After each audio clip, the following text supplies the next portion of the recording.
ఏ reference చెప్తున్నాను. చాలా హాస్పిటల్స్లో మీకు కనుక మీరు గవర్నమెంట్ నుంచి కనుక రీయింబర్స్మెంట్ వస్తుంది ఇంకోటి అంటే, లేదా మీకు ఇన్సూరెన్స్ ఉంది అంటే మామూలుగా 10 రూపాయలు ఖర్చు 15 రూపాయలు అవుతుంది.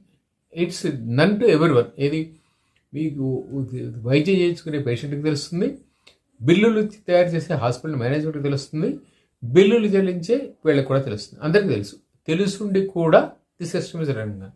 This a might be happening here, we don't know. కానీ గవర్నమెంట్ చెకింగ్ చేస్తే దాన్ని తప్పు పట్టాల్సిన అవసరం లేదు. They can prove themselves that they are perfect, nothing went wrong అని చెప్పి ప్రూవ్ చేసుకునే అవకాశం ప్రైవేట్ కాలేజీలకి ఉంటుంది. This is one. రెండోది, అసలు ఏ తప్పు చేయకపోతే భయపడ్డం ఎందుకు అనేది ఇంకో క్వశ్చన్. ఈ రెండింటికి ప్రైవేట్ కళాశాలలు సమాధానం చెప్పాలి. బహుశా అవి సమాధానం చెప్పట్లేదు. కేవలం దీనిని ఒక థ్రెటనింగ్ గవర్నమెంట్ మమ్మల్ని బెదిరించడానికి ప్రయత్నిస్తోంది అనే కోణంలో మాత్రమే చెప్తున్నారు. కానీ ఇవి చేసినందువల్ల దాంట్లో తప్పు ఏమిటి అనేది వాళ్ళు ఎక్స్ప్లెయిన్ చేయలేకపోతున్నారు. Unless they are explained what are the reasons, వాళ్ళని నెగిటివ్ కోణంలోనే చూడాల్సి వస్తుంది. ఎందుకంటే ఇదే రీజన్. ఏ డిపార్ట్మెంట్ చెక్ చేసినా నీకు తప్పు లేనప్పుడు what's wrong in it? Okay, check చేస్తారు. వాళ్ళు అడిగిన సందేహాలన్నింటికి సమాధానం చెప్పండి, తప్పేం లేదు కదా. వాళ్ళు చాలా అడుగుతారు. Okay, put them files, put the record before them.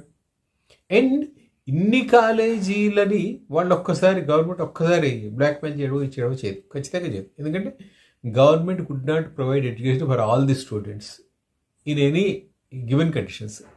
Not only Telangana government, any government could not do that. ప్రస్తుత పరిస్థితి అయితే అది. సో అంటే మిమ్మల్ని ఏదో ఇచ్చేసి మిమ్మల్ని బ్లాక్ లిస్ట్లో ఉంచి కాలేజీలు అన్నింటినీ ఇబ్బంది పెట్టి గవర్నమెంట్ సిస్టమ్ రన్ చేయలేదు. సో గవర్నమెంట్ సిస్టమ్ రన్ చేయడానికి వాళ్ళకి కూడా ప్రైవేట్ కాలేజీలు కావాలి, వాళ్ళు కంటిన్యూ అవ్వాలి. There is no doubt. దానికి మీరు కనుక ఈ టెస్ట్ పాస్ అయ్యారు, ఓకే, విజిలెన్స్ వాళ్ళు వచ్చారు, విజిలెన్స్ చెకింగ్ జరుగుతుంది, ఓకే, ఈ తప్పులు ఉన్నాయి, ఆ తప్పులు సరి చేసుకునే అవకాశం ఉంటుంది. That is one, first point. Second point, నిజంగా కాలేజీల్లో తప్పులు చేసుకున్నాడు, okay, let the action be taken. ఏ తప్పే ఉంది?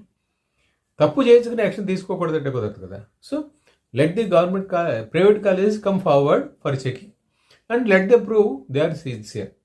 Nothing went wrong. Then everything falls in line. At the same time, government ఇన్ని సంవత్సరాల పాటు బకాయిలు పేర్చడం అనేది తప్పు.